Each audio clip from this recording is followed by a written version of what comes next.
And thank you, Minister, for facilitating this debate on the Ombudsman for Children's Initiative A Better Normal.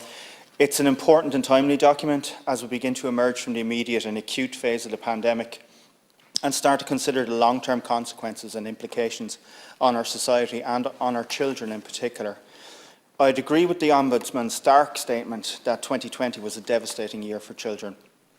He says that children were described as vectors and blamed for transmission.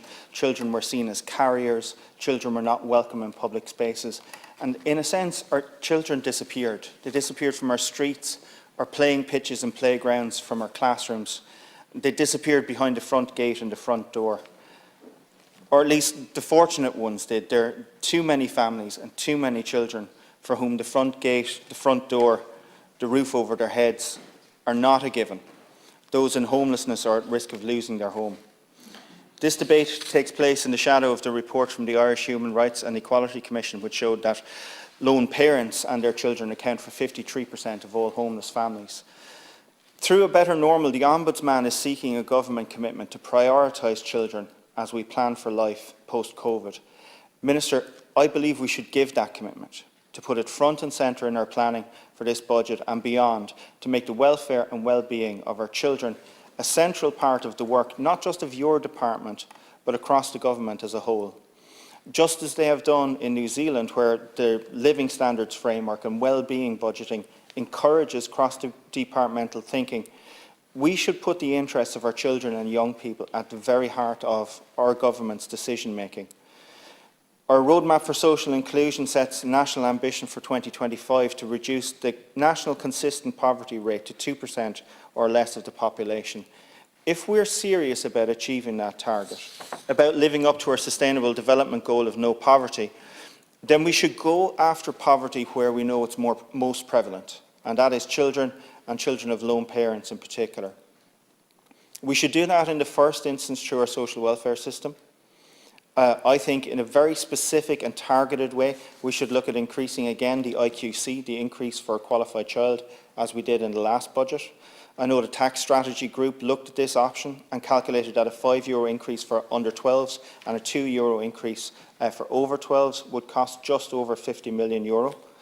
I believe this would be money well spent in targeting precisely those children we know to be at greatest risk of poverty.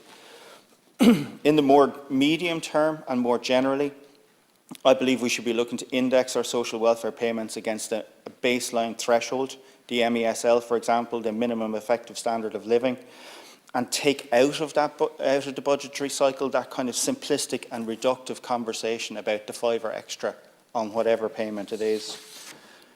We know as well that access to affordable childcare is a touchstone issue for working parents across the country, with availability in short supply and costs rising to unsustainable levels for many families. This again disproportionately affects lower income families and lone parents in particular, and it's something that's directly under the Minister's competence. Helping these families access the labour market by providing affordable childcare makes it more possible for them to lift themselves and their children out of poverty. Dr Muldoon's report specifically references the school meals programme. Minister, you'll know as well as I that this is Green Party policy right back to the time of Trevor Sargent. He, like me, had a background in primary school teaching, and I feel the same as he does. The state has them. We have the children in our care, in our schools. Feed them. It has a positive impact on nutrition, on poverty, on social development, and will benefit all of the children across the state. It can be done elsewhere, it can be done here. I say again, while we have them, let's feed them. On the issue of housing, and with reference to that harrowing line, and it's been quoted already from the Irish Youth Foundation, of the 40,000 babies born since the start of the pandemic, 8,000 of them will have left the maternity hospital to spend the first night in marginalisation, disadvantage, and in many cases homelessness. Minister, we must move on the issue of a referendum on the right to housing. And Minister, zooming out to the very big picture and going to the heart of why you and I are here in this House, we need to move with urgency on the issue of climate change. It's our children and their children who will suffer the worst impacts of climate breakdown should we fail to act. Climate strikers will be out again this Friday to make the case and make their call for radical climate action. It's our responsibility to follow through on the promise that we made to our voters to deliver that. Minister, I often think of one of the recurring themes of our current President's speeches when he served in this House, that in a republic there should be a minimum floor of human dignity, below which we should not allow any of our citizens to fall.